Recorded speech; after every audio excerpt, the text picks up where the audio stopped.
So starting again, Khun Sushil Dhanuka, a member of the Indian community living in Thailand for many years. He's an active member of the Indian diaspora and a respected name in many social and professional bodies and commands great respect in the society. Welcome, Dhanuka ji. Next is Khun Narula, a very senior and renowned member of the Thai Indian community, who is well known as a very powerful speaker and trainer with his service with a smile mindset to various social and professional organizations and contributing to communities at large. Narula ji, welcome. Thank you, Ji. Khun Nikon Sajdev, a bright, active and dynamic youth of the Indian diaspora who is actively involved with sports and other fields of significant interest to the Thai Indian community, where he utilizes his great organizational skills for the benefit of the community in Bangkok and is always ready to contribute. Welcome, Khun Nikon. Thank you so much. Glad to be here. Khun Bakshi from GKPD Thailand, a powerful leadership trainer and coach, has been active in many organizations and is active as always. Welcome, Khun DK. Khun Nirja Sadhu, GKPD International Coordinator from New Jersey, USA, a dynamic, smart activist of GKPD who has contributed globally on this important subject. She is somebody who's gone through it personally and will be sharing her insights to us of the Indian diaspora in Bangkok, Thailand. Ladies and gentlemen, while I would ask each of the panelists to share their views, in the meanwhile, I ask the attendees to, if they have any questions, they can put it on the chat and or through the QA panel on the webinar. And I will take this up once we are done with all the panelists speaking. So let me start the discussions with DK Bakshi Saab. Since you belong to Kashmir, I would like you to share with us the history and significance of Black Day 22nd October 1947. Many people like me are unaware as to why October 22nd is a Black Day in our history. Could you also shed some light on how the princely state acceded to become part of India? It would be great to get a good amount of details on this important subject. Bakshi Saab, over to you. First of all, Namaskar, Savadikap, Satsaryakar. I have a personal gratitude for Khun Jai Saraf, the moderator who worked really very hard last couple of days for this webinar. I would request everybody to go on mute because that will then not disturb things. So Acharyin, Khun Nikon, Khun Sushil, please go on mute. I also welcome Indian diaspora. I have been part of this last 16, 17 years in Thailand, as well as my GKPD, Kashmiri community around the world, who some of them have joined this webinar.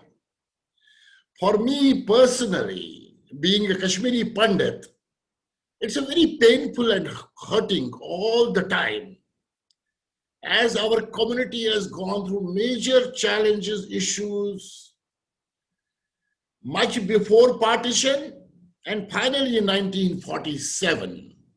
We are the victims of genocide. We are the victims of genocide.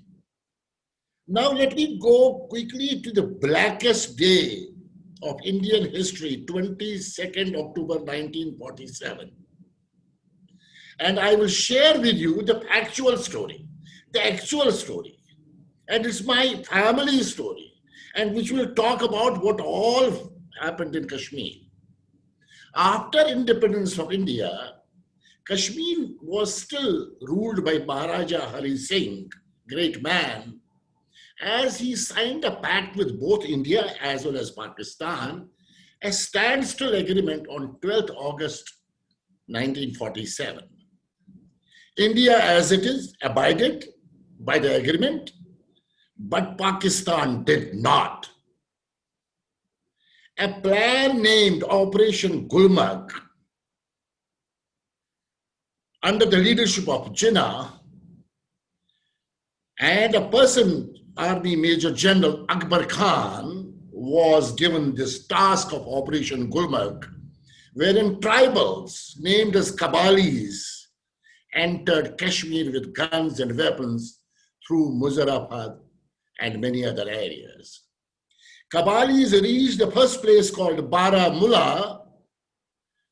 The message was given that under the leadership of Maharaja Hari Singh Ji, the Muslim community was being killed, hence they will have some support from them.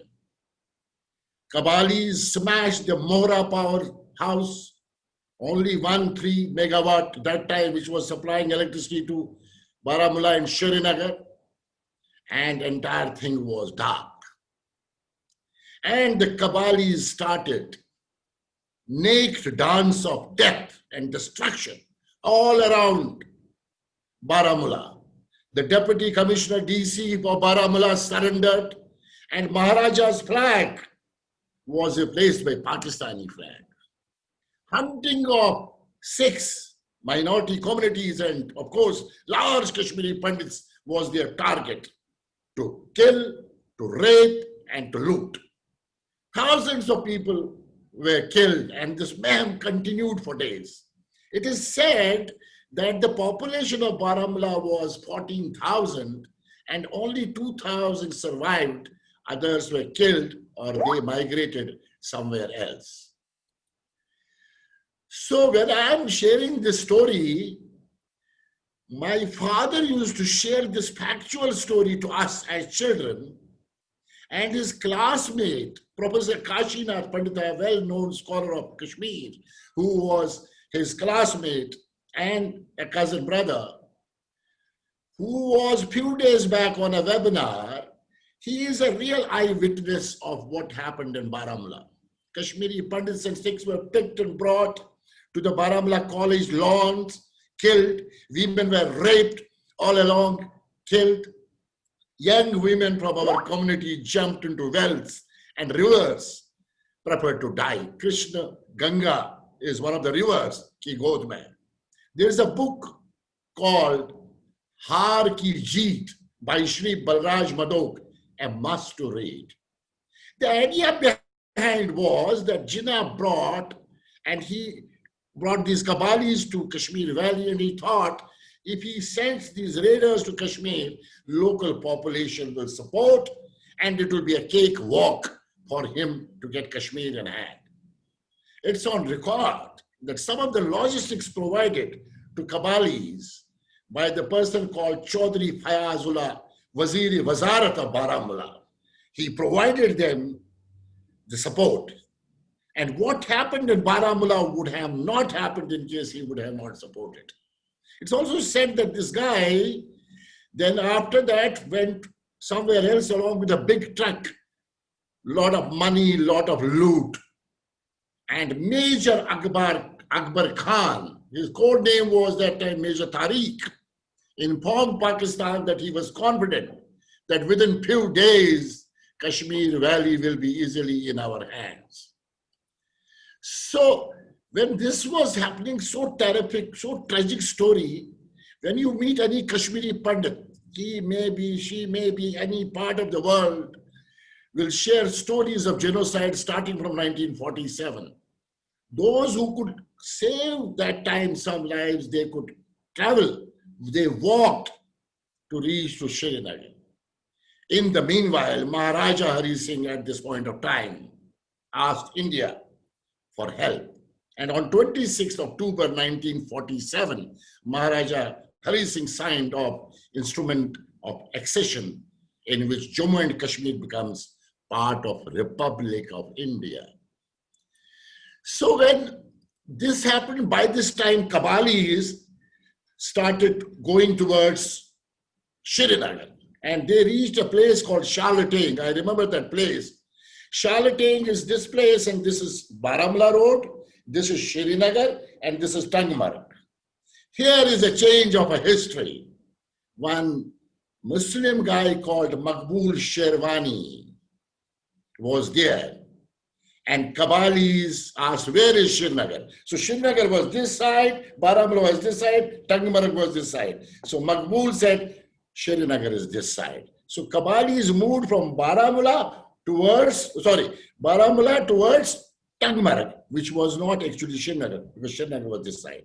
So he saved Srinagar from the disaster. So Kabalis moved towards Tangmarg, Gulmarg Road on the way to way from Kausa, Magum, Kanyahama, Varipura, Tarahama, Kunzar. This is where our Bakshi family was living in Tarahama. Sri Vedalal Bakshi, along with Aftab Ram Bakshi, well-known businessman of the province, based out of Tarahama. Bakshi family had planned one day in advance to move to Srinagar. They had hired 30 Tongas to run away with bag and baggage. But here, Mogdam is Sarpanch of the place, immediately informed Kabalis, and the Kabalis came to the place. And my grandfather was caught, and along with his cousin brother's son, just 22-year-old Shri Shamlalji.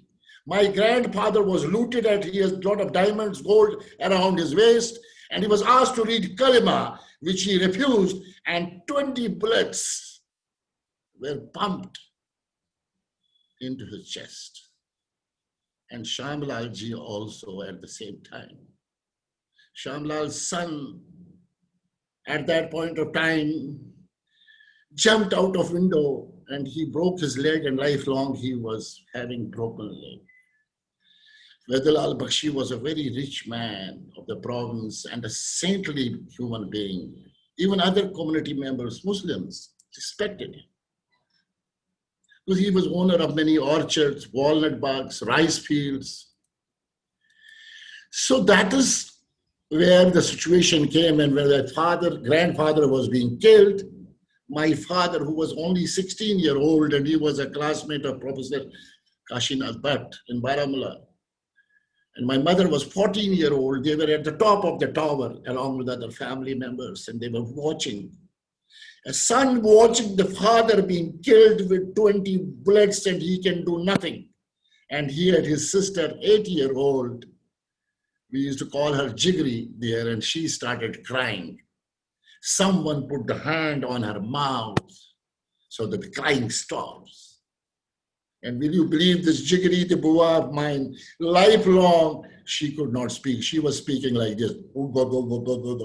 Whole life she could not speak, and she got married to a great army soldier, Sri Amarnath Bhatt. Now this is how the family got destroyed at that point of time. And when our father used to tell a story, he used to cry like a child. We could not tolerate his crying. And he left us early. He left us at a stage when my mother was 41, he was only 46, and we were children.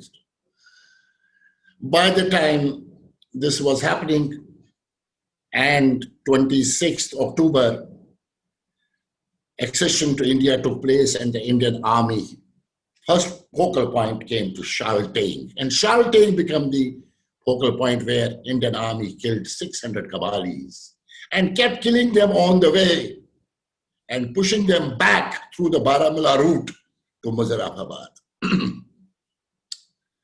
At that point of time, in case there would have not been some foreign country intervention, Indian Army was so powerful, they would have even got Gilgit at that point of time itself, which did not happen. And once they were pushing out the Kabalis back to Baramulla, these Kabalis met the same Shirwani Sahab at Baramulla, who had directed them a wrong road to Srinagar. And this Shirwani Sahab was put like this, with an electricity pole. His foreheads were nailed, his hands were nailed, and he was killed. Even now you can see this history in Baramulla, main town. You can see Shirwani Sahab's statue there. So this is an eyewitness of people who have been involved. And finally, all these Kashmiri Pandits, Sikhs, they finally walked, whosoever could save their lives. Many Kashmiri Pandits, many Sikhs got destroyed. Of course, major was Kashmiri Pandits. They were very less Sikh population, but they were. And they finally reached Kashmir. And in Srinagar, people like Janki Nath Sumbali, Shivnarayan Potedar, Kashyap Bandhu, Shamlal Sarabji helped the victims and created refugee camps. So what I am trying to share here is this mayhem has been continuous from 1947 and then 1989 exodus. So what I shared is the story of my father, but in case you now hear story of 89, which I am not going to touch, that is our generation's story when the complete exodus and genocide took place. And this Black Day of 22nd October 1947 will always be remembered.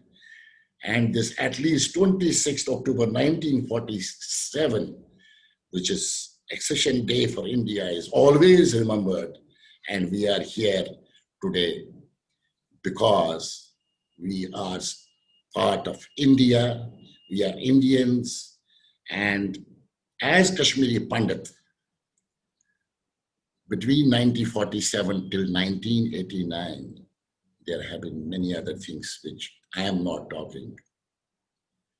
And I would like to hand over this back to our moderator, Jay.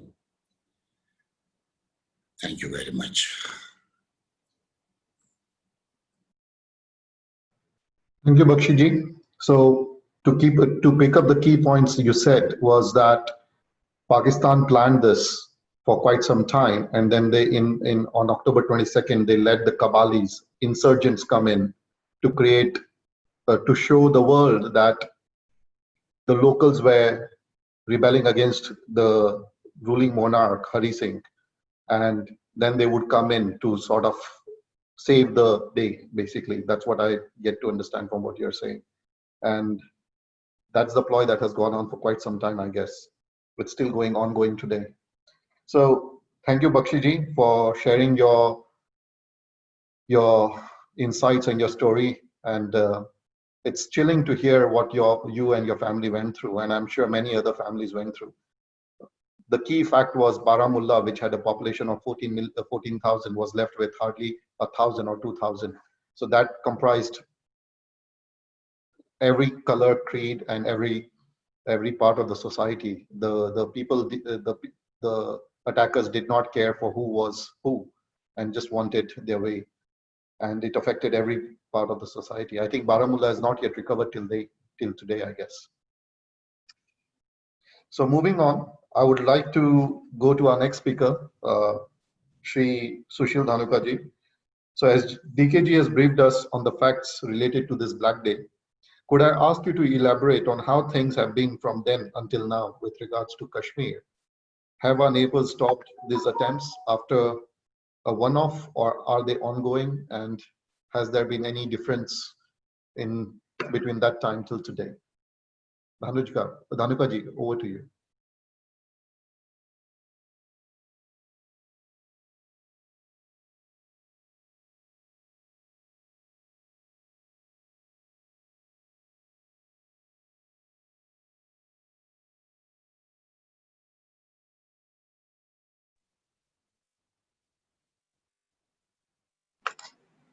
Okay. Namaskar. Sawadee Krap. And first of all, I would am happy to get this opportunity to give my views in this webinar among the so renowned and very intellectual people. And also I thank Jay to give my introduction to this panel. And before I start, I just know I said 1989, you just mentioned Bakshiji.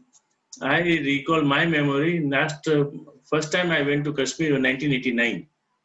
And 1989, when we are leaving from Srinagar to Pahalgam, Gulmarg, everywhere we are finding that something is happening. And I remember once I coming from Gulmarg to Pahalgam in a taxi, and my taxi driver was a Kashmiri Muslim. I was talking with him casually what is happening in Kashmir. He says, "Aap Jannat ko Jannu mein bana denge Pakistani hamare." These are the words I still remember. And he used the word that, and being a Kashmiri Muslim himself, he told me, do you believe like that?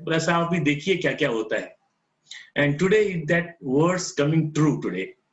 And the way we see from 1989 till today, this insurgency has not stopped. What Jay, you told me that I have to say that what happened after this, what Mr. Bakshi has given the history. Yes, our neighbor has continuously been working on their mission to destabilize our country through the Kashmir. Since India gained its independence in 1947, but Bakshi have already told in detail from 47, it has waged many wars intermittently with Bharat. Let me give you some brief history of the wars. The first Indo-Pak war was mentioned by just DKG. It started October 22nd, 1947, followed by the war in 1965. Then we had the war of 1971 and third December to 16 December. That time the war was in the Bangladesh also at the same time. Pakistan took the opportunity that Indian army is busy in the Bangladesh and they attacked on our western border. But they were defeated. Then most of the time Pakistan had to got the defeat from Indian army, which has always been strong on defending itself and never been an aggression, ever been being provoked. We never attacked the Pakistan, even though they provoked us so many times in so many ways. But our policy is not to agree with. Our history says, Indian history, it never attacked any country. But they again and again they were disturbed us with the insurgency. Then came the Cargill conflict in May 1999, which I think our generation and Jay generation also remembering the Cargill, and ended by July 1999. Here, once again, India gained the supremacy to regain the position of Cargill, which was the toughest but the way military operation made Pakistan to run away. In addition to the war, there has been regular influx of terrorist gangs operating in Kashmir to destroy the peaceful valley regularly. This now, because of the social media is becoming active, I think the normal people, everybody is getting the information. And 1947, like Bakshi have told, information system was not that very efficient. So people didn't get the real what is happening in Kashmir. But today, everything is happening, we know. The same modus operandi of trying to destabilize a peaceful region has been going on since 1947. And with the modern information age, the world is slowly becoming aware of this and finally taking notice. Now, I think when I'm also traveling in the world, when we talk about the Kashmiris, the people know what Pakistan is doing, what atrocities they are doing, and they are training the terrorists in their occupied Kashmir, and they're sending by on the border, which I think after Modi became the Prime Minister, the border is more secure, the more vigilance, and the insurgency has reduced, and the people crossing the border has been controlled much more than before, when I should say that when the previous governments were there. The residents have also become wiser nowadays, and more information which may help to alleviate them of wrong propaganda being carried out. Actually, propaganda war, Pakistan is already defeated. Now, the India's propaganda is also, India is not propaganda, telling the fact to the people in the world, and they are agreeing what is the Kashmir and what Kashmiri people like. And after this 370 article is finished, in the normal Kashmiris are happy, which Bakshi have also confirmed, and Nirjaji also will tell you. So this way, I think insurgency is still continuing, but it's going to be controlled, and we hope that one day the Kashmiris will feel the peace and live with the harmony. And I wish you that Kashmiris, wish the Kashmiris all the best in the future. Namaskar. Thank you, Dhanukaji, for your insight. So you have traveled as well, so it's not sort of second-hand information, it's your personal experiences that you have shared. Thank you so much for that. So I think we have fought 4 wars, as you mentioned, 1947, 1965, 1971, and 1999 being the latest, which was the Cargill War. And every war, it seems it's the same, that insurgents try to come into the country and then the Pak army follows. And the strategy still remains the same, so that they want deniability, which is in this day and age, they cannot keep towing the same line. So thank you for that insight.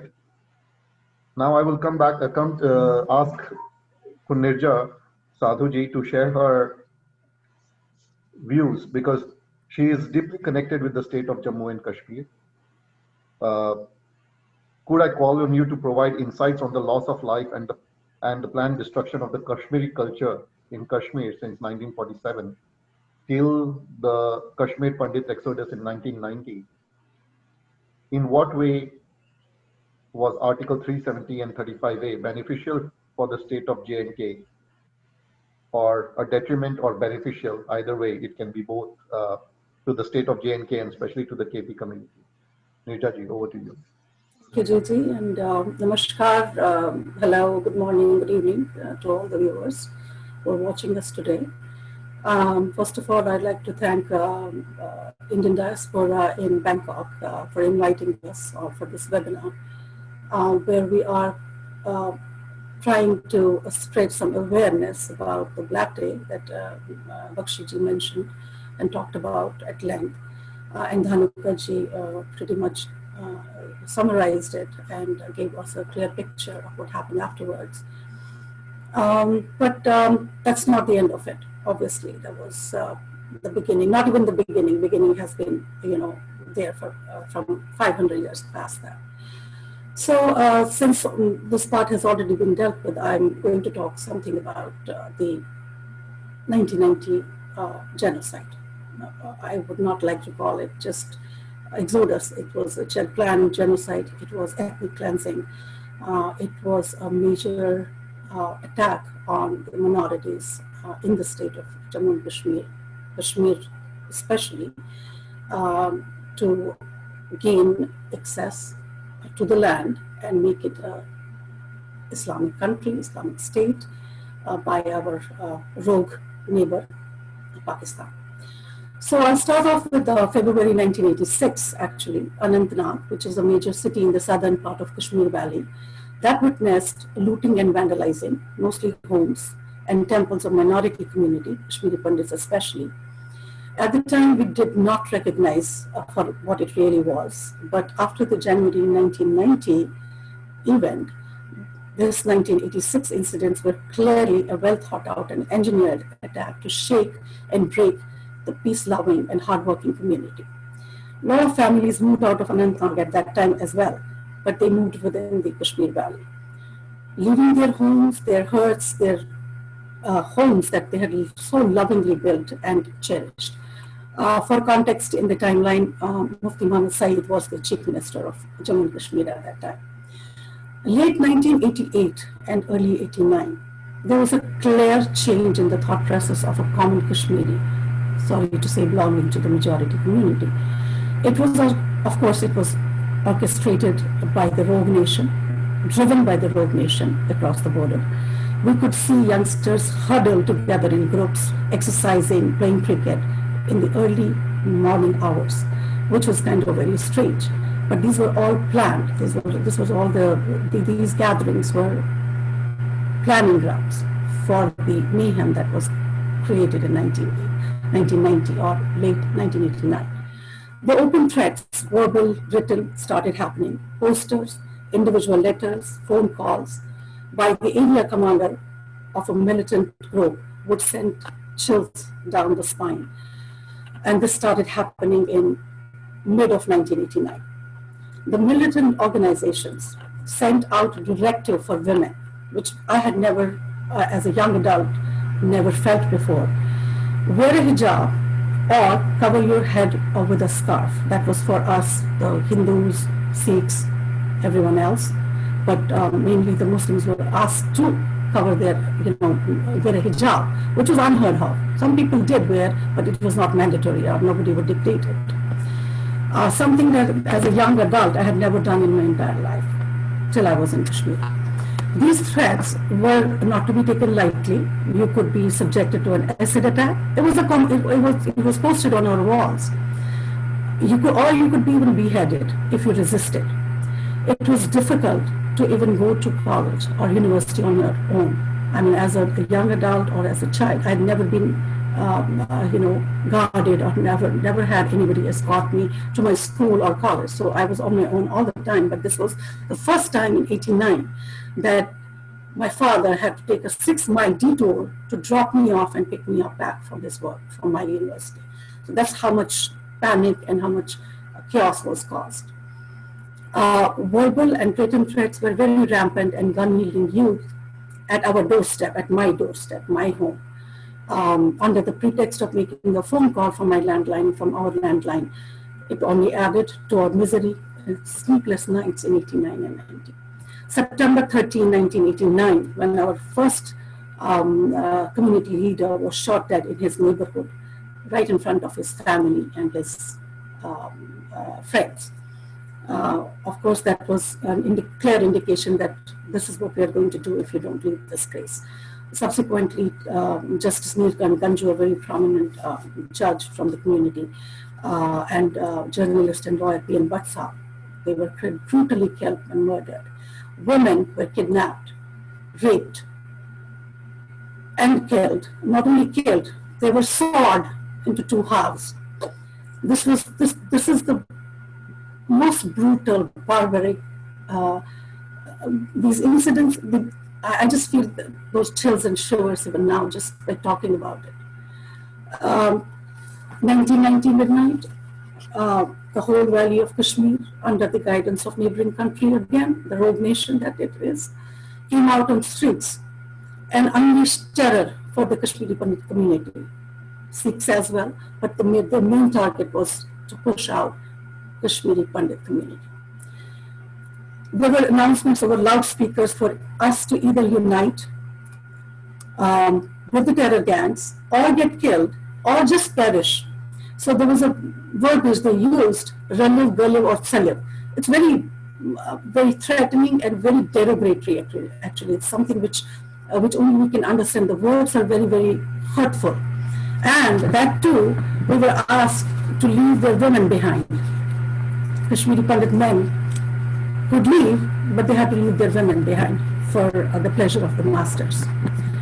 So it would be an understatement to say that to this date, this is the most gruesome, bone-chilling and terrifying event in our lives. At least being a woman, this is how I feel.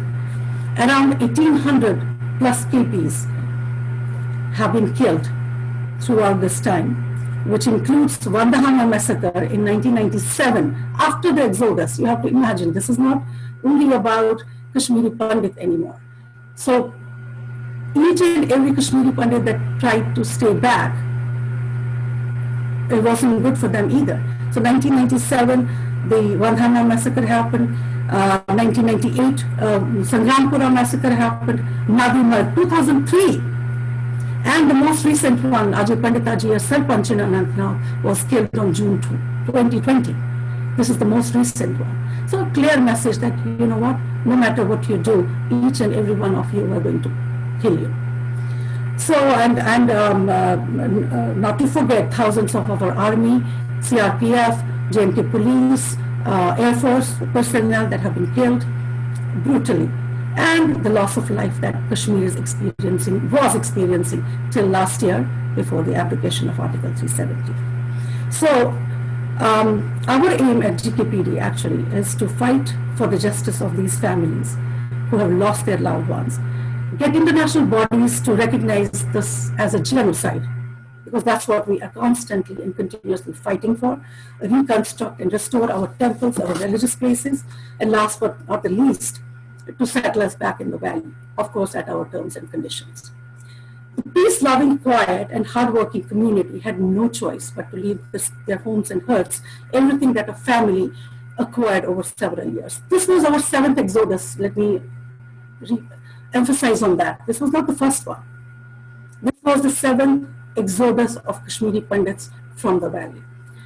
Kashmiri Pandit, who was the aboriginal of the land of Rishi Kashyap and had a history of more than 5,000 years, became a refugee in his own country. He was given a 10-by-10 tent where his entire family was without water, without electricity, without a sewage facility.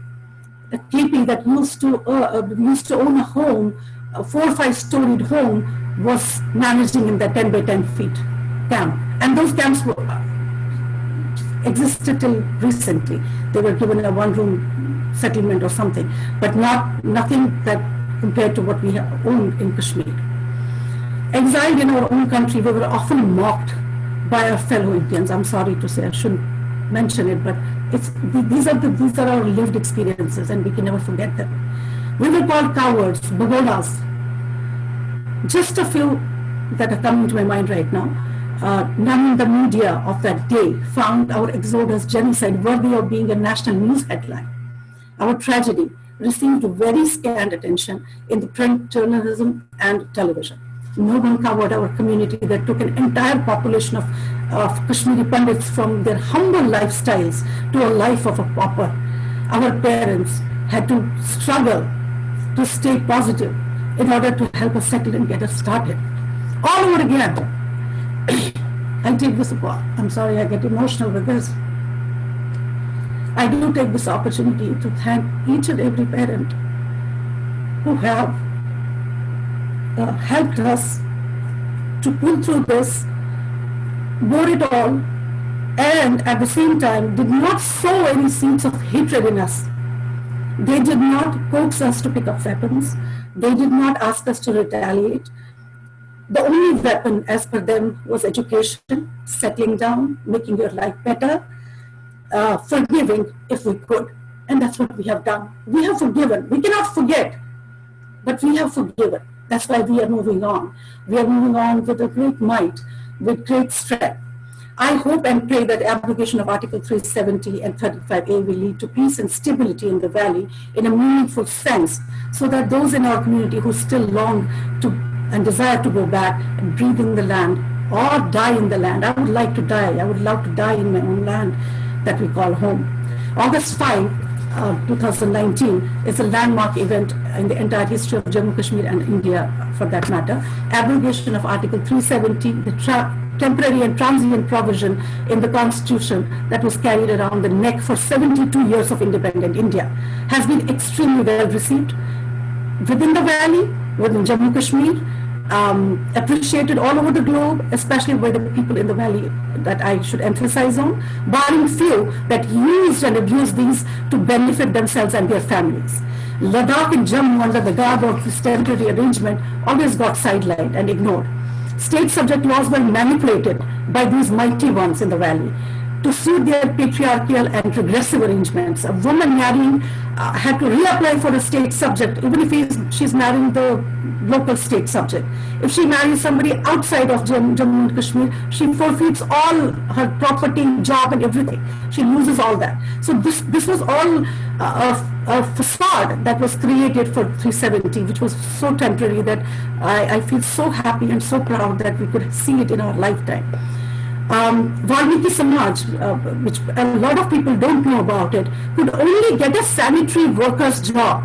Even if they are master's degree holders, they are engineers, or they have PhDs, they could not get a good government job, which was a shame, not only on the state of Jammu and Kashmir, but whole of India. So a false rhetoric that was created even after the abrogation of Article 370 and was created in the West by the very same rogue nation, again, misguiding and spreading propaganda against India. I'm really grateful to the Indian diaspora here who have constantly fought this agenda and corrected and educated the masses here. So proud to have seen this day, actually, which seemed like a distant dream. Our meeting with Prime Minister Modi ji last year in Houston was historic and reiterated our faith in him and his dream of one nation, one flag and one constitution.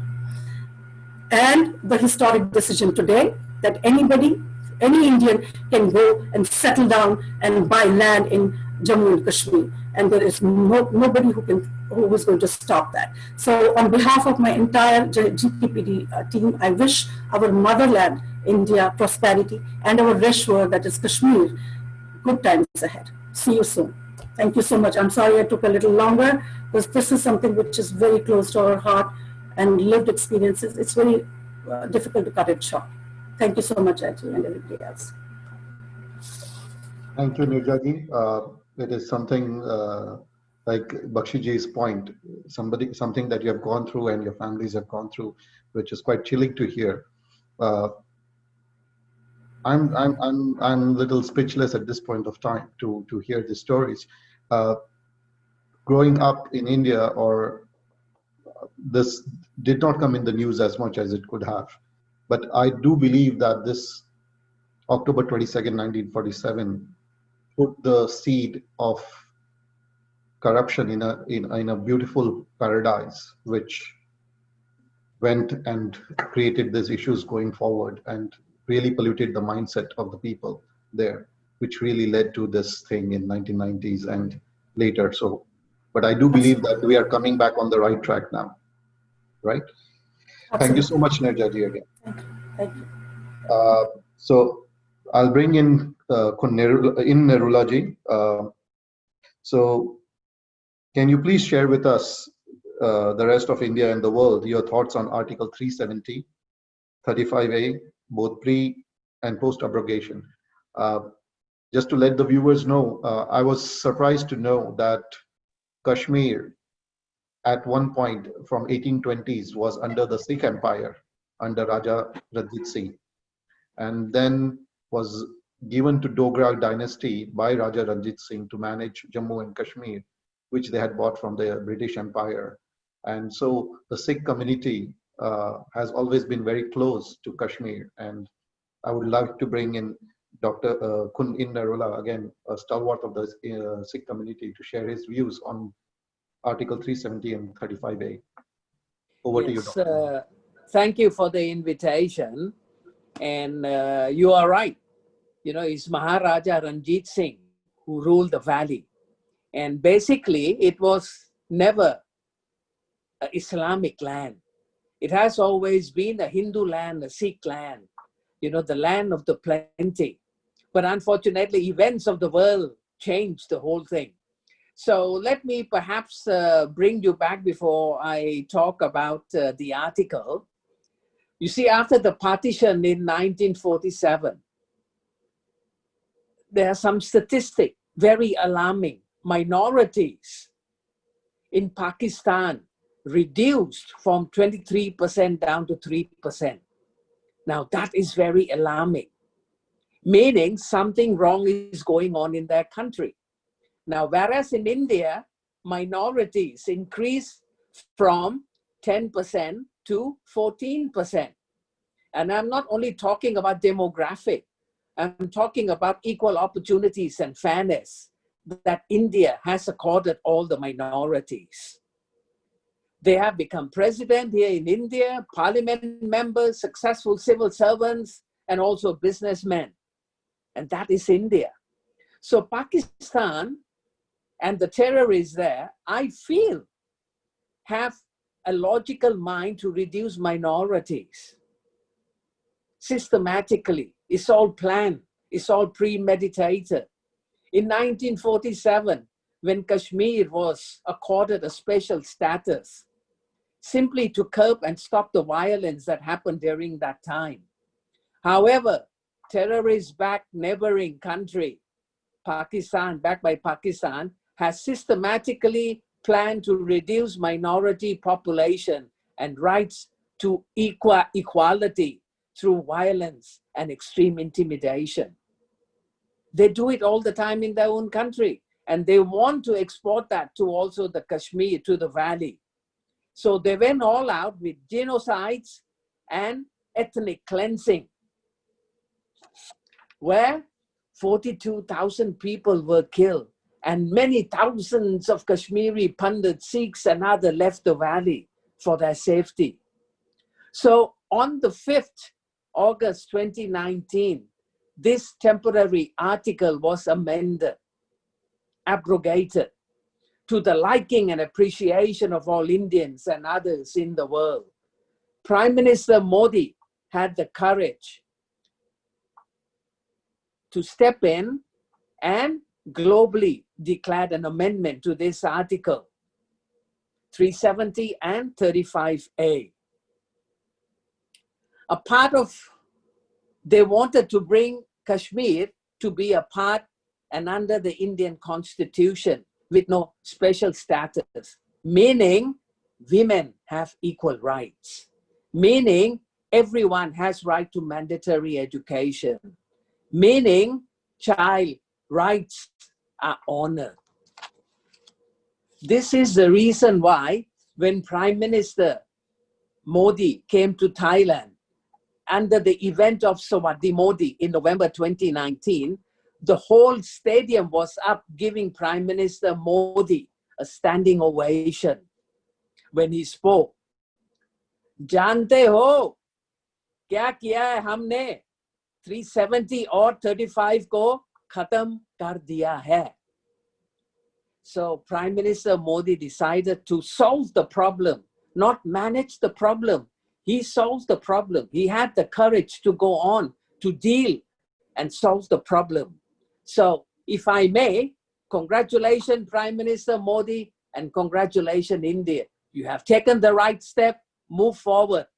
Now we need to, as a team, everyone in the world have to support Prime Minister Modi to make it happen for all Indian and especially Kashmiri Pandits who have been suffering, and the Sikhs also, of course. Thank you, and I rest my case here now. Thank you, Inji, for that, for the important statistics, which sometimes in the modern day, with too much data, we do tend to forget about the facts and the numbers that have been quite shocking, actually, to really say. And since Modi ji took that effort on August 5th to 1990 to get the Article 370 removed, which was, I think, one of the first steps to correct the historical wrong committed on this Black Day of October 22nd, 1947. I think the prospects are looking better. So thank you so much for that insight. And I would like to bring in Nick, as is popularly known, Kundikon Sajdev. He is, like I said, a youth who's involved with all the, bringing the youth involved in the Indian and Thai community here. So for me, the question I have for him is, after hearing about the Black Day events and the ensuing turmoil, I would like to know your thoughts on Kashmir and what is the way forward for Kashmir. What would be the best way to heal a once proud land, a paradise lost, how we can make it into a paradise, and like it was popularly known as the crown of India, how can we make this crown shine again? Kundikon, over to you.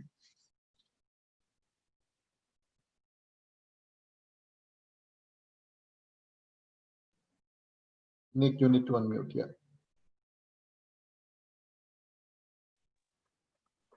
Hi, Yeah. can you hear me now? Yeah, you're good to go. All right. Namaste, Swadikap, Sat Sri Akal, Salam, and a very good evening to everyone. My name is Nikon Sajdev. First of all, I'd like to thank Dr. D.K. Bakshi for inviting me to become one of the panelists in this webinar of October 22nd, Black Day, and its significance to India and Kashmir. A little background about myself. I'm a third generation Indian living in Thailand. All my life, I was always given the impression that it was impossible to travel to Kashmir because of all the safety regulations and all the permits that are needed for foreigners. Foreigners cannot enter Kashmir. You need special permits here and there. My dad, actually an Indian, holding an Indian passport, went there in the 1970s with his friends. And he always used to tell us beautiful stories about the lake and how they stayed in the lake house and how they traveled around going to this place, that place, but we were never given that opportunity. Like my friend Jay just mentioned, we both were very involved in welcoming PM Modi to Thailand last year for the Sawadee Modi event. And after joining this webinar, I actually did a little research and was very surprised to find that the history of Kashmir was not what I thought it was.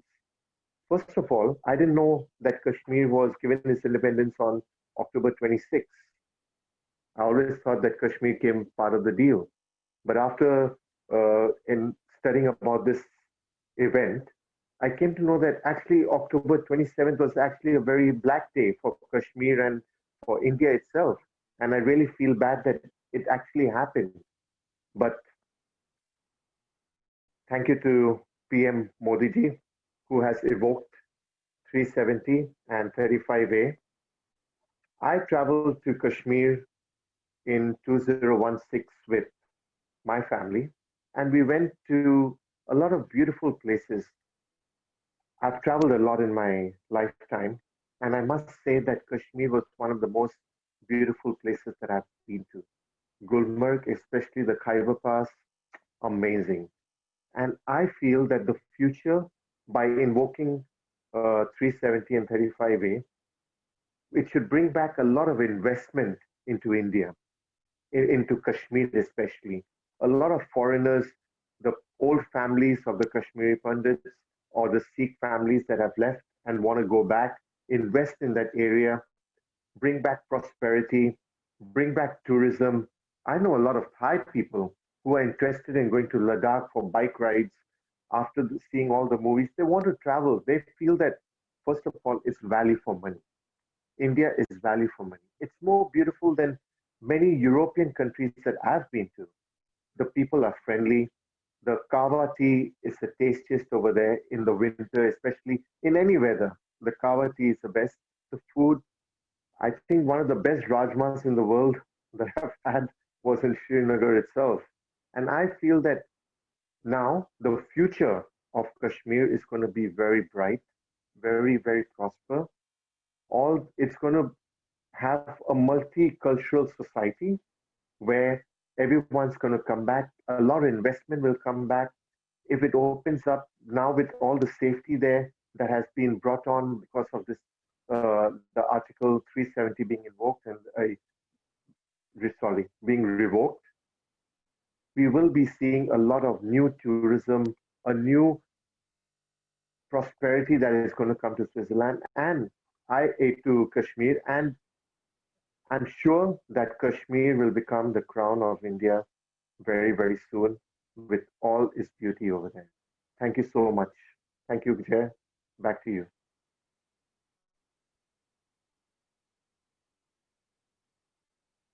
Thank you, Nick, for this wonderful take on what the way forward is for Kashmir. I do believe that definitely there is a lot of, I've also personally had the privilege of traveling to Kashmir in the last 10 years, maybe I've been there 2-3 times, which Bakshi ji and Rija ji have told me they are pretty envious about. But I did have the privilege, and it's a beautiful place. It's really beautiful, and there is definitely an uptick in the positive sentiment there. And I was just informed today by Nirja ji that there is a positive news by the Indian government, which allows the Indian nationals, in true terms, Kashmir is integrated into India, as all Indian nationals can now exercise their fundamental rights in Kashmir and buy the property, go and invest, truly make that area as part of India and take it forward. So I do believe that your point of tourism and investment and prosperity coming in will definitely be there. And my personally tracking, I've observed that a lot of investment by the Indian government has also gone into Kashmir, both for border security as well as to improve the lives of the people living there. So there are new highways, new tunnels, new roadways, everything coming in, which I think is the right step to bring Kashmir up to today. So it has been a very enlightening and educating session for me personally, and I'm sure for the audience as well. We do believe that there are quite a few participants on Facebook. If I'm not mistaken, about 60-70 participants are there. People are coming and going in, same way on the webinar. We apologize if the participants had some problems in joining the webinar, but we do hope that you will get the videos on the Facebook and will be able to go through this session at your own convenience later on. So there are a few questions that have come up. One of the questions that I'm taking from the audience right now is from Mr. Basant Kumar Dugar. Can we still go to international court against West Pakistan? Means there's only one Pakistan. The East Pakistan has taken independence and has prospered more than the original Pakistan. So I do believe that there's no point of West Pakistan, only Pakistan. So I leave it to Nirja ji and Bakshi ji to just comment on this quickly. The question is, can we take the plight of Kashmir and the Kashmiri Pandits to international court? Bakshi ji, please go ahead.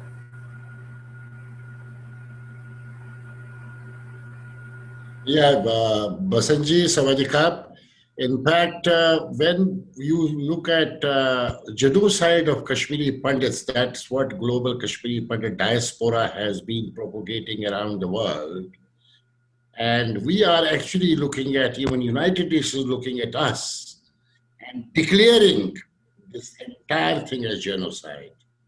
And then, of course, once United Nations declare this as genocide, we can certainly go to the court for sure. So genocide has to be declared by United Nations, us, and by the Indian government. Thank you,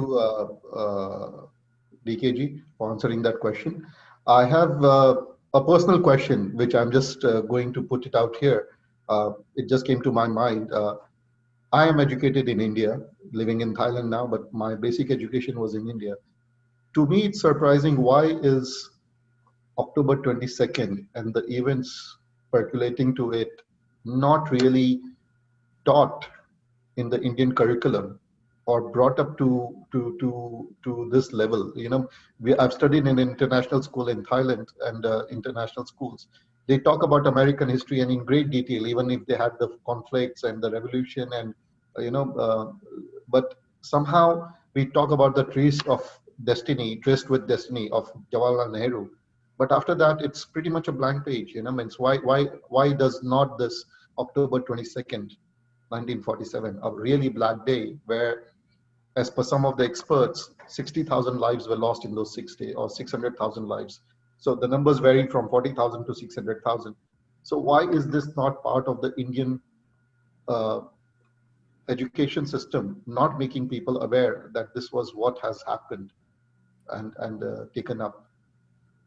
I think this is open to all the panelists, whoever would like to take this up.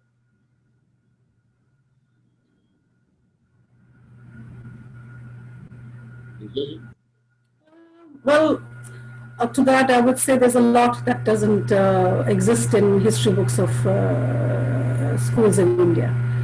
All you can remember is Aurangzeb and Akbar and Babur and all that kind of stuff that I personally have studied when I was in school. So there's a lot of history in Indian history, like the history that belongs to India, that has been completely shadowed. I don't know why these historians felt it is more important to highlight a Babur or an Akbar or Aurangzeb and not Shivaji Maharaj, not this genocide, not even 1990 genocide. Where do you see it? Do you see it in any of the books that are being taught to students currently in schools? Not at all. Not even a mention. It's only, I think it's only last few years, like 4 or 5 years, I would say, to be very precise, that with social media and a little bit of us, like Kashmiri Pandits, who started being vocal about these happenings, because it takes a generation, after partition. Imagine how one generation kind of perished with that partition happening. It happened to us also. So it took us 20, 25 years to settle down again, start from a scratch, build our lives. And those 25 years, I'm so happy and so proud of the community that we've done exceptionally well. We have not picked a gun. We have not retaliated. We have not shot anybody. We don't spread hatred around. All we are trying to do is educate. All we are trying to do is educate the masses in India and around the world, just to change this course of history. Why are these things not being taught in schools? This is a fight. All Indians should fight for it. It's not a Kashmiri Pandit who has to take this fight forward. It's all collectively, all Indians have to take this fight forward and write letters to the Prime Minister, to the Home Minister, to the Education Minister. Why our history books have no mention of, as you said, what you mentioned, what Bakshiji mentioned, what Dhanukaji mentioned, everybody here. Why are those not part of the curriculum? Why are those not being taught to those students? What are they trying to cover up? It was a cover up. Everything that has happened in Kashmir has been covered up very, very diligently, and a lot of money has been pumped into Kashmir, ignoring the other two parts. And those people, those 4 or 5 families in Kashmir that became masters of the land, they've completely ruined the valley, ruined Jammu Kashmir. And India now needs, because it's one nation, one flag, one constitution now, everybody needs to take this ownership and change this course. Change this rhetoric, change this verbiage, change this history. We have to all collectively take it. And anybody who is willing to take up this cause, I'm here to support you. We can all collectively do this.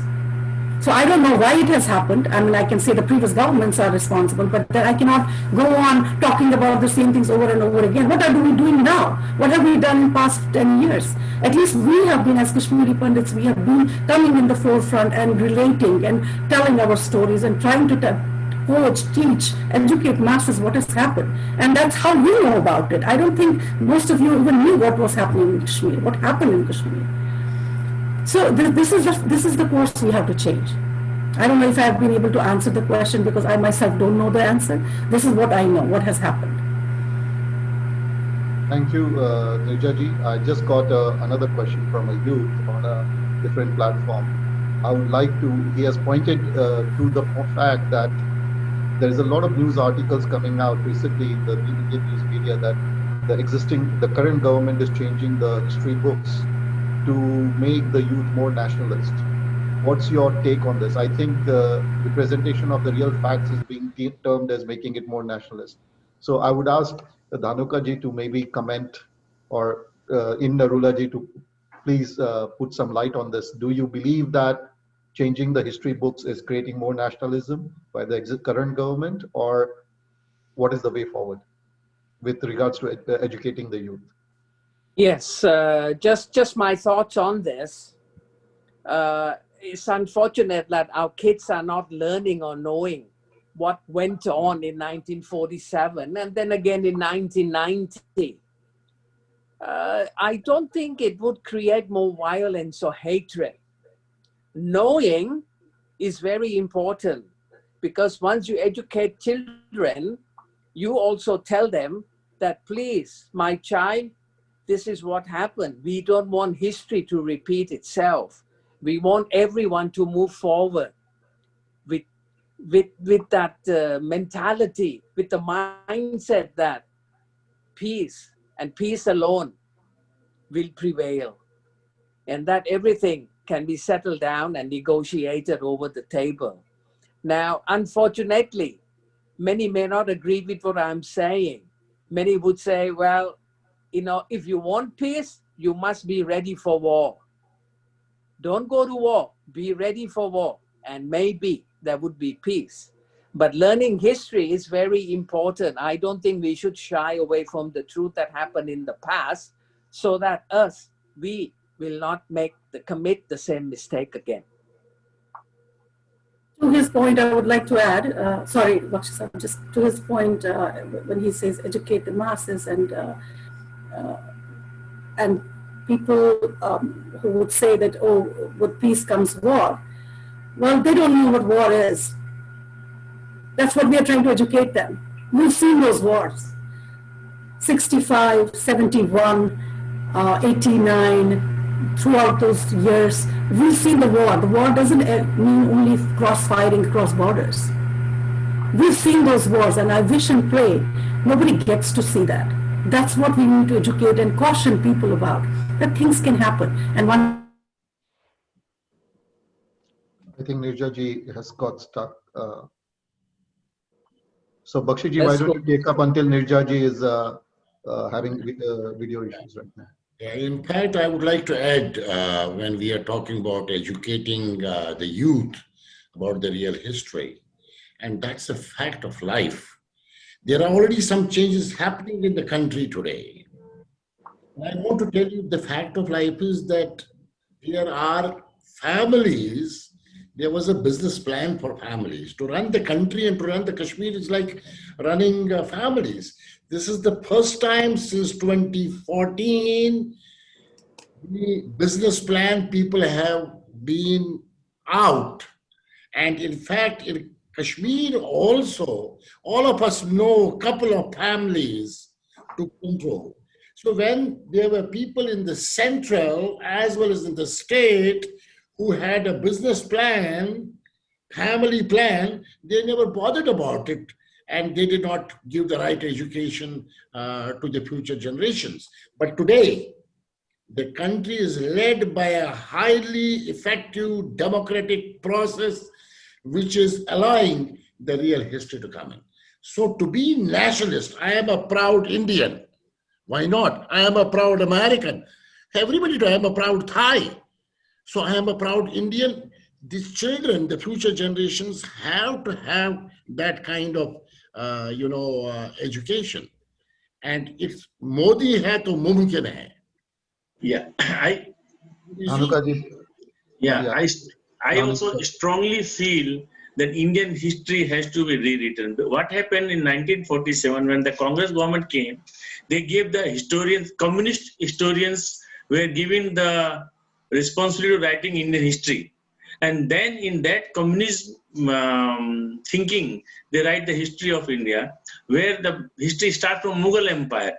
They forgot about the Gupta dynasty, our Chol dynasty, the dynasty which ruled up to the Indonesia and Cambodia. They all be forgot. There is no Angkor Wat mentioned in our history. There is no Chol they were mentioned in the. We start with Babar and end with Bahadur Shah Jafar. This was because of the history was written by communists and the Romila Thapar, Ramchandra Guha. These are all known communist people. Now this is a time where our kids should know about Kashmir. People don't know. That like Bakshi are saying, which curriculum book has meant this story? Where is the story that Kashmiri Pandits today? Kashmiri Pandits are living in the tents, but nobody knows. Normal people don't know. So this, I strongly feel the government of India today take the immediate step to rewrite the story. Not the rewrite mean not the false is a true. They should bring the fact on the page, and our kids should know. So next generation, at least we know what is our history, where the Maharana Pratap, what Maharana Pratap did, what Prithviraj Chauhan did. People do not know today. And Kashmir issue, Kashmir like because said that it was never in Narullaji said, never a Muslim country. It was always ruled by Hindus and Sikhs. But today, if my grandson, he will say, yeah, Kashmir is a Muslim state. So this has to be written. I strongly feel that the steps should be taken and the government of India should rewrite the history. Thank you. I will add my 2 cents onto this, the same question. I believe that there is a misunderstanding between national pride and nationalism. A nation needs to have pride in itself so that its citizens can believe in it and prosper together. If we do not believe in ourselves as a nation, then the nation does not prosper. So if we have to write our history books to highlight all the events, we are not saying, I do believe that my panelists and my colleagues here will agree with me when I say this, that we are not trying to discount the Mughal Empire. We are just saying, please reflect all the empires that were there, right? From the Maurya dynasty, the Chandragupts, the Mughals, it was surprising for me to find out that when Babur invaded for the first time, they were destroyed so badly that it took them another 150 years before they could invade India again. So all of this history is being lost, and it needs to be brought in to tell our youth that you are part of a proud nation. The last 300 years does not define you. It does not define your identity. So it is important to educate. So please do not take the rewriting of history as a action to nationalize. Nationalism does not mean that when we are talking about Hinduism, which has been our history, that it is taking away from the national identity. So that would be my point. So Excellent. coming up to the next question is that it is again a very open-ended question that can be taken up with by any of the persons, Nirjaji and everyone, that when we talk about this Black Day and the history till now, who do you think is really responsible for it? The fault lies with us to some extent that we did not have enough information. But who does the fault really lie with? And how can we go about ensuring that this does not occur in the future again? So Okay. maybe I start with Inji, please. Yeah. I'll just give my thoughts on it. I think, to be fair, our politicians have been quite corrupt, and they are partially responsible for what is happening in Kashmir. In 1947, when Kashmir was accorded a special status, again, that was a good intention to stop all the violence at that point in time. But since then, nobody had the guts or the courage to revoke Article 370, which is a big mistake. Why should J and K be accorded a special status all the time? It doesn't make sense. Now, on the other side, when I say our politicians are also partially responsible, I would also say that our neighboring country also are taking advantage of the situation because our politicians are corrupt. Sad to say, but it's also the truth. And they have this expansionist policy with ethnic cleansing. So they come in full forces in order to capture Kashmir, which is sad. So basically, I would say, never mind them. We cannot control them, but at least we can control our politician. Our politician can set their mind, and then perhaps a rehabilitation of their attitude would go a long way, which is happening. So really, thanks to Prime Minister Modi and his team to make this happen. Can I add on? Yeah, DKG, please go ahead. Yeah. In fact, Khun Hin has really given a good overview on this, and that is a fact of life. As I was mentioning earlier, the business plan families to run the country is all political. Look at today's date. Every day there's a history being created. And 27th October 2020 will be written a historical day in India when this land law bill has been passed. Now look at this great Prime Minister of the country, what he has done. Anyone can buy land in Kashmir and can live and can do business. Growth and prosperity. Every Kashmiri today, I want to tell you, when you look at Kashmir today, any community, they're so happy, they're so excited because they want growth, prosperity of their future generations. They don't want guns there. Even the Muslims do not want guns there today.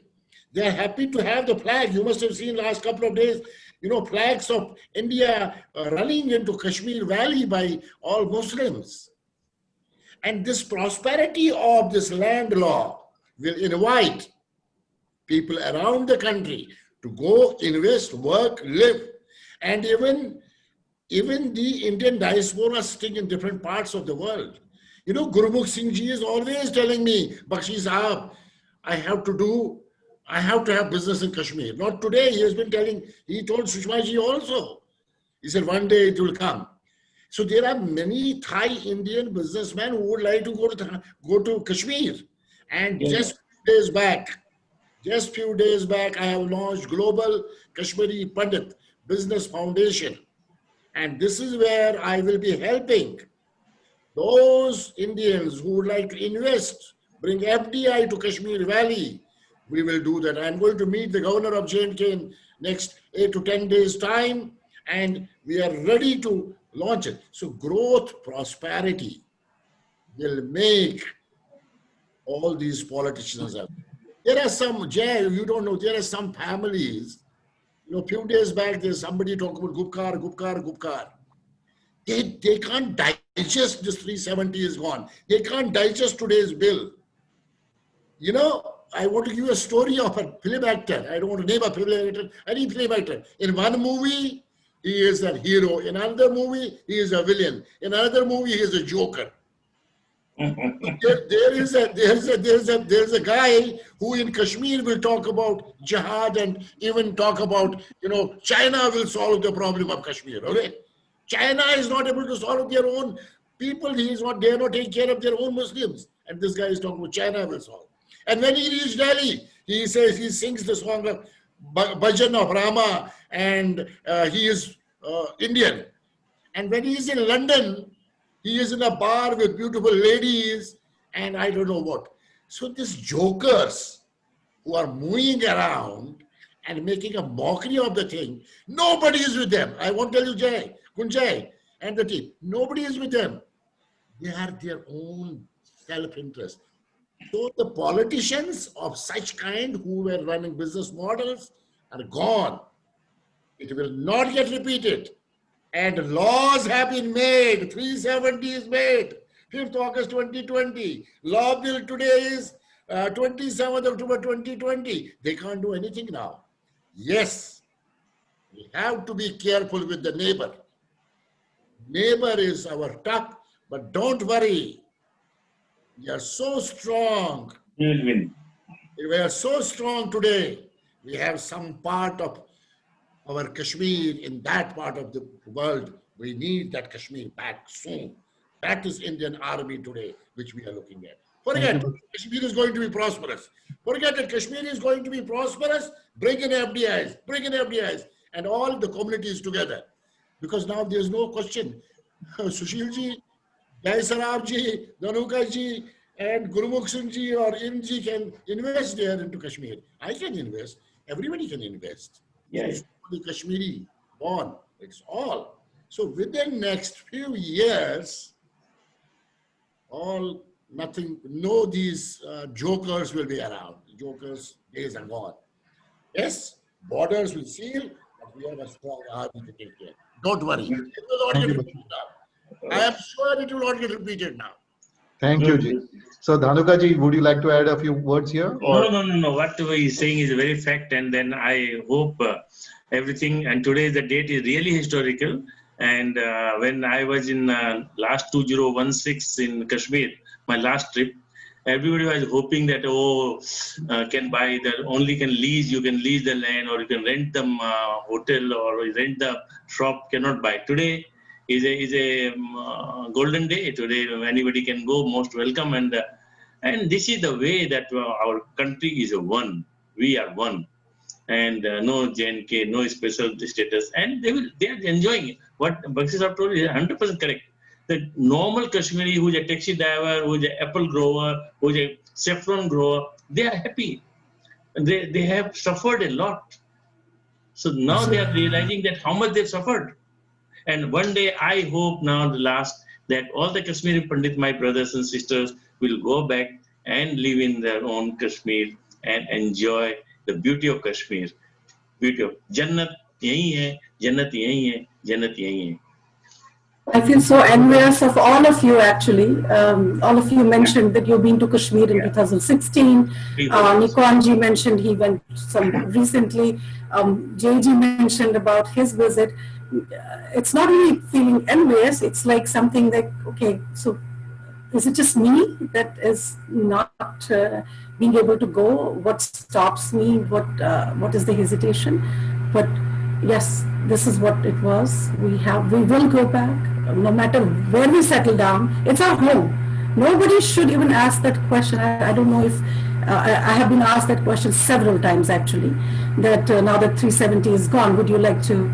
Sorry, let me sort of cut you off there, because I have the exact same question here for both you and DKG, which basically says that since the Article 370 has been removed and you had to live, what was your experience after leaving your homes and native habitat?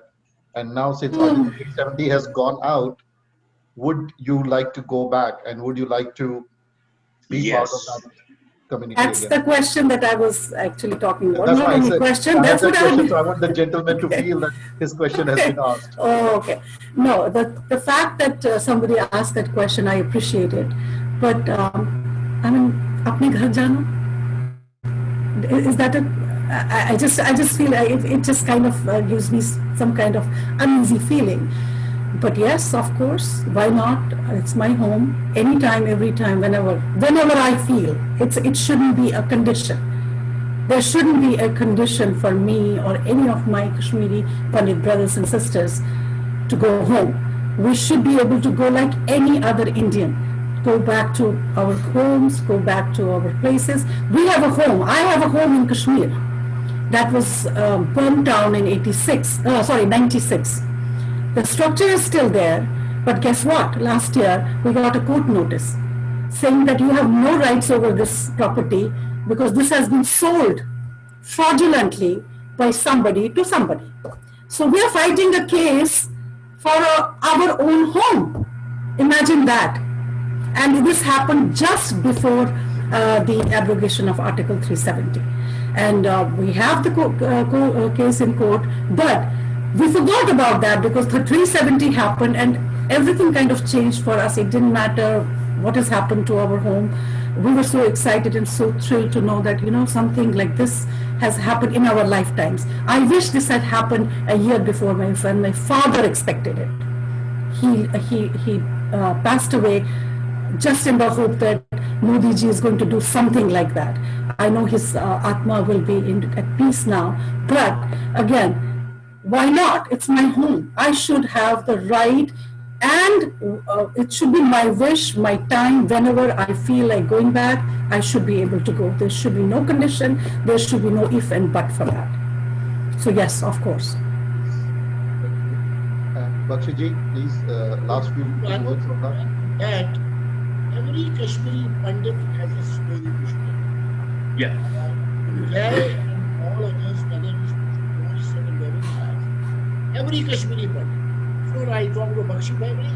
Everybody has a story and they start crying. निर्जाशी रोई नहीं, तो ज्यादा रोती है. ऐसे बहुत रोते हैं वेबिनारों पे, क्योंकि जिनके अपने माँ बाप की हत्या की गई है. You can hear so many stories. So while everybody has a story to tell, going back to Kashmir is certainly possible, but with that safety, security, and with the plan. Our delegation, Global Kashmir Diaspora, met, of course, Modi ji in Thailand as well as Houston and other places, but met Amit Shah ji last year, 19 January, this year, just before COVID. And as per that plan, what was submitted by Dr. Cole, along with the team of Global, we will certainly like to go back. And I am welcoming everybody to be there. We will like to go back. कौन नहीं जाएगा अपने कश्मीर में? Kashmir and we must Actually, it's not. on our conditions, which has been laid down in a memorandum of understanding, which is there's a complete MOU submitted by Dr. Surinder Kaul, who is our chief volunteer of Global Kashmiri Pandit Diaspora, along with a team of people from the community. As per that. Thank you, DKG. So I'll pass that to Nikon. Nikon, yeah, please. Nikon. Some words. Actually, Dr. DK, I understand the feeling of wanting to go back to your own place, to your own home. And I tell you, last year, India government, they did a road show in Thailand, trying to advertise about all the touristic places in India. And one of the places that they were trying to promote was Ladakh. And the road show was in Queen's Circuit over here. And the booth was crowded. The amount of Thai people that are interested in traveling, Thai people of Thai origin to Kashmir, trust me, very soon with all these new laws and the OCIs can invest and the local Indians can invest over there, Kashmir is going to be on top of the world again. It's going to be the new Switzerland of Asia. Okay. So thank you all the panelists for your time and taking the time out to educate us on this. We started with a dark event, Black Day of October 22nd, 1947, but we are ending on a bright note of a prosperous India, a prosperous Kashmir. And just a few anecdotes from my side before I pass on to Inderjit Narula ji to give the vote of thanks. Nirja ji, during our discussion in the last few days, had mentioned that the amount of violence, stone pelting, or civilian death after Article 370 was abrogated is zero, which is surprising. That means the people, the whole story that has been spun for so long that the people do not want to be part of India is wrong, because they are happy to be part of India. And to all the audience, when we say Kashmir, we are talking about the entire region comprising of Jammu, Kashmir, Ladakh, Leh, and this region is very diverse, ethnically very diverse.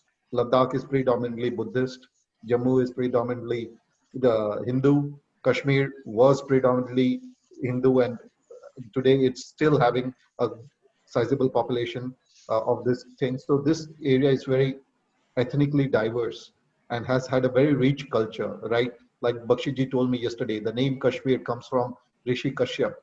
So Yeah. it has been there for 5,000 years, and we need to understand that it is a beautiful country, beautiful region of our India, and we cannot allow one black day of history to torture us for going forward. We should all learn from that event, and I would just tell all the audience members to educate their children, their colleagues, their family members about this October 22nd Black Day, and ensure that we do not allow anybody the power to commit these atrocities on our motherland in any way.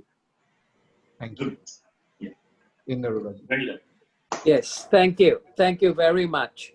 I think first of all, we need to thank Jay Sharaf, who has moderated the session extremely well. He has done just a wonderful job, I mean, he began with telling us how he's going to take us through the session, and going through the session was very smooth. He is almost like a captain, brilliant. Thank you. Thank you so much. Hats off to you, sir.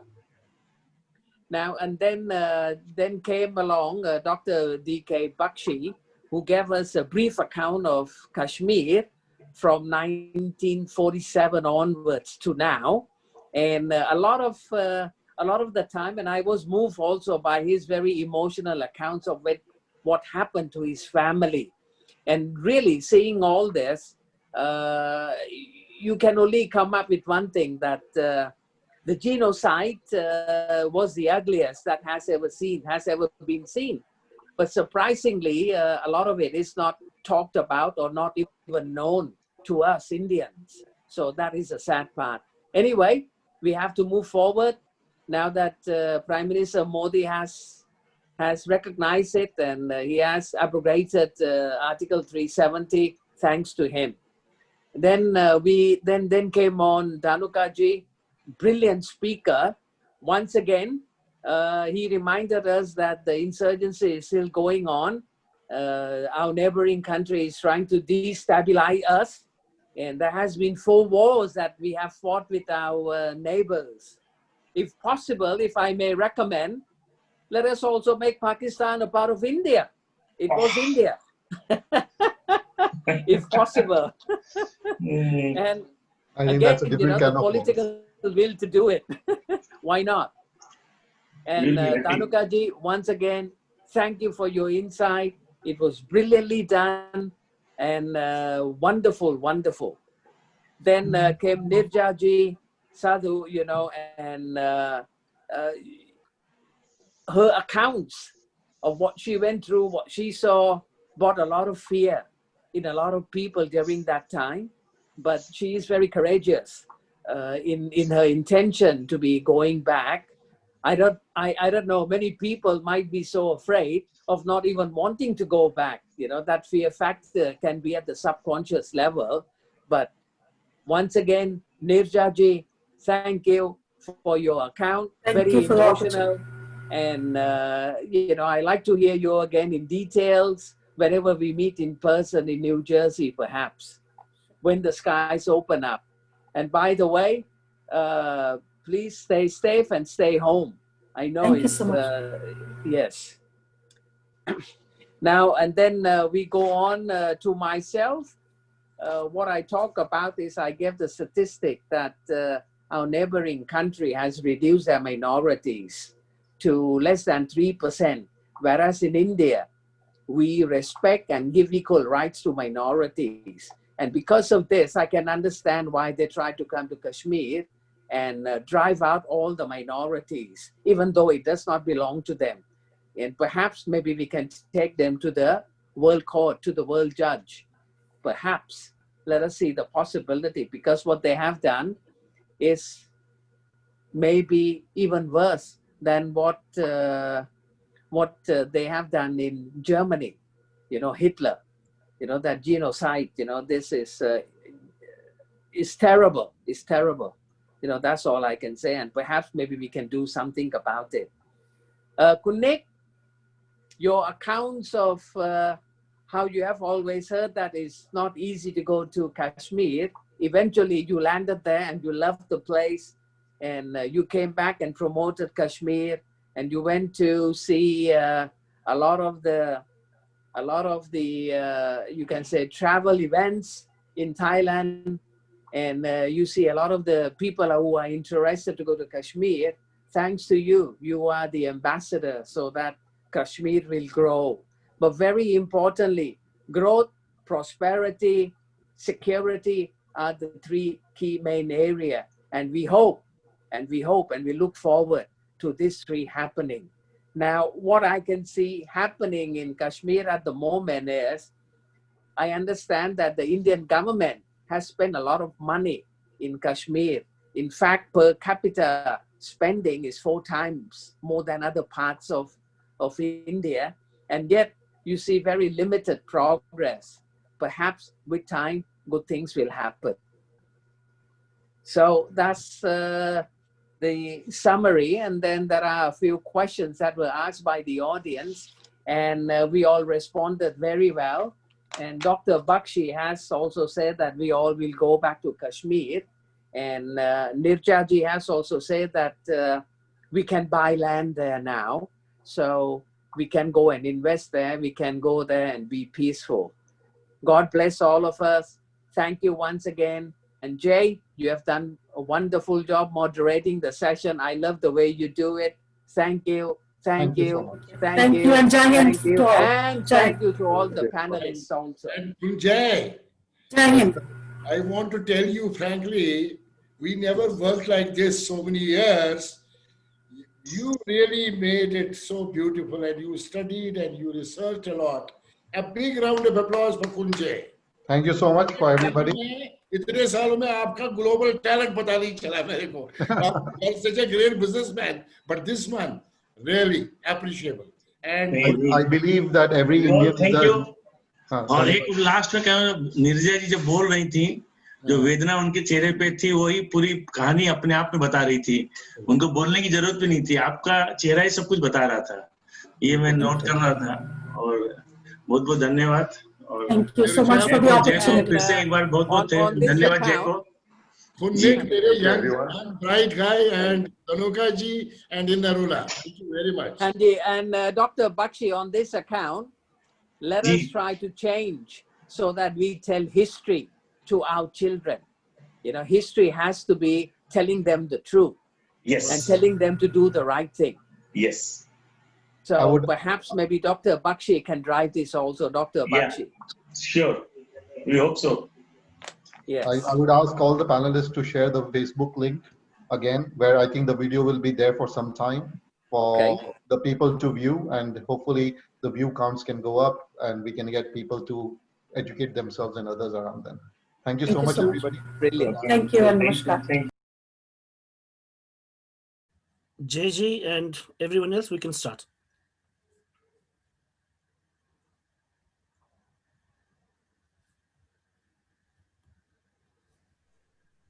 Okay. So We are starting, so we are live on Facebook. Welcome everybody to this seminar on October 22nd, Black Day, why it is called the Black Day and the significance of this day to both India and Kashmir. I'm joined I'm Jaiprakash Saraf. I'll be the moderator today. I'm joined together on this webinar with an esteemed panel comprising of Mr. Sushil Dhanuka. He's a person of Indian origin living in Thailand for a long time and well known in the Indian diaspora. Next, I'm joined by Mr. In Narula, again, a stalwart of the Indian community in the Indian diaspora, Bangkok, Thailand. Mr. Nikon Sajdev, leader among the youth and known for his organization skills and always available and present and making things happen in the Indian community. Dr. Bakshi, who has been with us in Bangkok, Thailand for a long time, and now traveling between India and Thailand, and is a Kashmiri Pandit who has lived through this, who will be adding his insights to this. And Miss Nirja Sadhu, who's joining us from all the way from the US. It's an early morning for her, but she's taken the time out to join us, who's a GKPD Global Coordinator. So welcome to all the panelists. So to start off, the objective of this talk is basically to create awareness among the Indian diaspora and the Indian citizens all over the world about why October 22nd is a Black Day. Frankly speaking, when I was asked to moderate, I was not aware about why this is called a Black Day. And it was quite surprising to me about this day in October 22nd. Start off, the objective of this talk is basically to create awareness among the Indian diaspora and the Indian. I'm getting feedback. Somebody's about why October 22nd is a. Okay, I was getting a feedback of my own voice, so I'm sorry for that. So basically, this date in 1947, October 22nd, created a lot of changes, which affected the state of Kashmir and India, and it is still affecting us today. So to start this webinar, I would go ahead and say that it is, I have, sorry, my mistake. So we'll be